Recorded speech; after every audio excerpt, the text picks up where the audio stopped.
Well, hello guys, welcome back. No, nothing's wrong. It's just we tried this before and we did a bunch of stuff today and it's kind of late, so kind of want to have the lights down low. I do this on purpose. I not filming late. As the night goes on, I try to turn more lights off in the house. Not that I have a ton on, but it's supposed to help you get used to going to sleep and get you in the mood to finally go sleep so you're not up to 4 a.m. if you work odd hours like I do. So it feels like maybe it's too early to say, but it feels like Asmodeus has been taking test flights on us, and it feels like maybe he won't be here for a while, maybe the rest of the demons won't be here for a while. It's really odd. It's kind of like what happened with the Greek gods. Remember, they were here for life and then they'd be gone, and then they were here for life and then they'd be gone. It's the same pattern with the demons. And maybe they just came to help me to truly get over the last of the stuff that needed tidied up. The house is always clean, but we started that Marie Kondo thing, and I told you guys already on Patreon. But, my normal thing is to read a book and then tear it apart and see everything I disagree with, and metaphorically speaking, don't tear books apart. And then, go back and find out what I like and use that. So that's what we've been doing. So we listened to the original audiobook. It's on YouTube. And we watched 2 episodes, which were also on YouTube. That's YouTube's job to make sure it's not here. And so, we did that, and we got finished today. Everything was already clean, but we went back through and using her idea of just keeping what sparks joy, we put the finishing touches on. And the funny thing was, I kind of felt like once I completed Asmodeus's temple to the temple I finally meant to give him the other day, it was like, okay, this is it. It was like maybe that was like some kind of payment that he had decided on, and he feels he's gotten his payment and he's moving on. I don't know.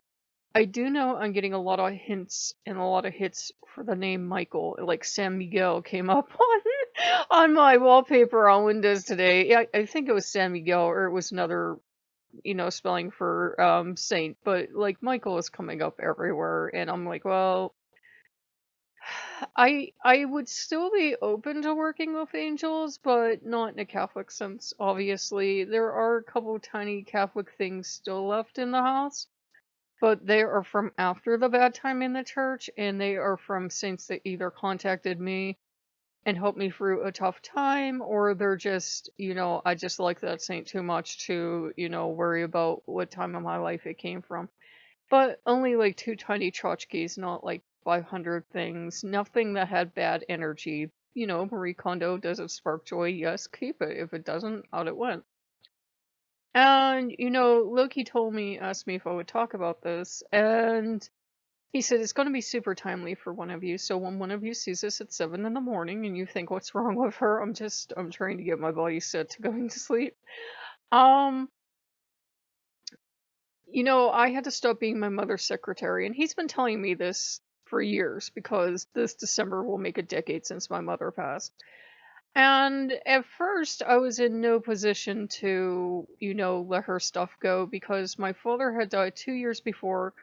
Then my grandmother died, and, my mother had been determined to get rid of my dad's stuff as fast as possible. Okay, just, it was going to help her, and she asked me if I was okay, and I was, you know. So I didn't really get much of a say on how much of my dad's stuff went.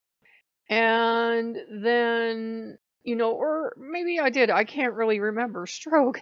Anyhow, I didn't get much of a say there. Then, in the meantime, my grandmother died. I think we had 2 days for me to pick stuff I wanted out of her house, and the stuff I really wanted I couldn't get because it was like too big or something, like a dresser or something, and I got a couple tiny things, half the stuff I wrote down, like my mother didn't want, and it was crazy, and so I felt like I didn't have control. And then, 2 years after my dad died, my mother passed. So there I finally had a chance to have control. Nobody was going to tell me what to do. Oh, his family tried, but no, I held on to all of her stuff. I did not give it to anybody in the family. Everybody lined up after these people have been estranged from us for like 20, 30 years. They all lined up with their hand out, right? No, you're not getting any of my mother's shit. You all hated her. And they'd be telling me and talking shit about her, but then sticking their hand out for her clothes. I'm like, no, fuck you. So, Lucky's like, damn straight. So, I kept her clothes because it was practical, because we did have a lot of the same fashion sense and we're roughly the same size. But there was some stuff I kept, like, I'm never going to be as small in the chest area as my mother was, so she had some of these really cute, adorable rolls that I finally let go, and they had done their service, ladies. They were no longer fit to be worn by anyone, truthfully. And he kept them for sentimental reasons. I was ready to let those go, and like a couple other things, and like some old perfume that you could probably use as chemical weapons at this point. Women know what I'm talking about, and a couple of cosmetic things. And, there are a couple other things that when I've made peace with it, I might let go of, which I know a lot of you are going to say horrible, but I'm not a sentimental person. I'm really not. I grew up in a family where everybody was holding on to like all these photo albums and everything. I've I've just never got that, especially with having a stroke. I literally don't remember any of these things. I literally do not remember these vacations or going to do any of this stuff. And just looking at the photos, there's no emotional attachment. So there are two really big books, family photo albums that may at one point go out. And, as Loki pointed out, and as Modis had pointed out when he was here, they're like, you're not your mom's secretary. You're not the sacred guardian of the stuff that, it was nowhere in the will, nowhere in the estate that, oh, hey, you can't throw out a single thing for X amount of years. That was nowhere in the estate. So it's like, you have to at some point be like, I'm okay now, I'm at peace. And I realized just recently, maybe from doing this Marie Kondo stuff, so maybe that's some Marie Kondo magic, or the stuff that I have kept is truly mine. Like the little heart lamp over here is my heart lamp. Those are my cheeky lights, and anything else I've kept is my stuff. It's my home. Anything that I can still look at and go, that was dad's. That's dad's stuff. That's mom's stuff. It's time to let it go. And there's like a standing order at the local, used stores of please don't give us any more of this stuff. And like it's like 50 things. And like, there's none of this stuff I could give. And I've tried giving stuff away to people. And with COVID and everything else, people are like, no. So it's okay in that case to just go ahead and pitch it out or put it out for people to pick up. But this is all like ticky tacky junk stuff that nobody would even, want for free. So we are, we have finalized it. We offered up some incense and we did a batch bulk thing of giving thanks to the items we let go. I didn't have an emotional attachment to feel like doing it, while I was doing it. But then now that we're done, and I guess you could always go back in and finesse, but now that we feel done, now that we're to the point where we're all happy, I did, incense thing and I gave thanks to the stuff we let go, and it served its purpose. Odin try to help along, the past couple years too, of like, well, it doesn't matter whether you used it or not, whether you used it and used it threadbare or you haven't used it at all, it really doesn't matter. If it's time for it to go, it's time for it to go, which is true. One of the things, I noticed over the years is as I was getting rid of stuff, because this has been like many years, but the Marie Kondo was what we needed to finish. Stuff can fall apart without being used. I can't tell you how many beautiful pairs of shoes that my mother had that like just fell apart, and like other stuff too, and like makeup bags and stuff like that.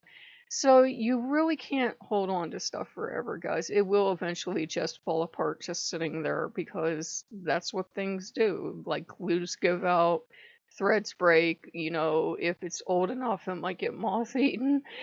Stuff falls apart, after a while. And it's best to either donate it, sell it, or just, naturally let it go, especially if it's falling apart, just let it go at that point. So, we hope you guys have, like this one, but he was saying it was very timely to talk about it and talk about how you're not the, unless you had to sign off on a will and you're running an estate and it's a very specific thing, you are not the guardian of the stuff from people before you. And that can be a very big emotional stuff because that's like the last thing in the Marie Kondo thing, and that's kind of like what we've been tidying up with, the emotional stuff. It's the hardest part, but once you have it done, you have it done. And it's also like letting them go and letting them go on to whatever you think the next part of the journey is, whether you think it's reincarnation or you think it's heaven or you think it's Valhalla, whatever you think it is. You're letting them go. You're cutting any earthly attachments by letting their stuff go. And a lot of cultures have that. It's why people were buried with burial goods. They might have been buried with all their earthly possessions, and why, in certain cultures, like you get rid of the shoes or you get rid of the jacket or a hat or something like that because they have no earthly reason to come back and haunt you until you give it to them. So, it's a thing in many cultures of you eventually have to take the goods of the dead, that whether if it's not a cultural thing to keep X amount and eventually, either disperse them to the community or give it away or burn it or whatever you do with it.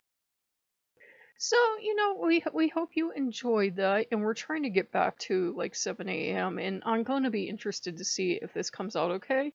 To me, it looks perfectly presentable, but on YouTube, it might be like really super, dark. I think YouTube sometimes degrades videos, but we'll see. But Loki told me that would be timely for one of you that,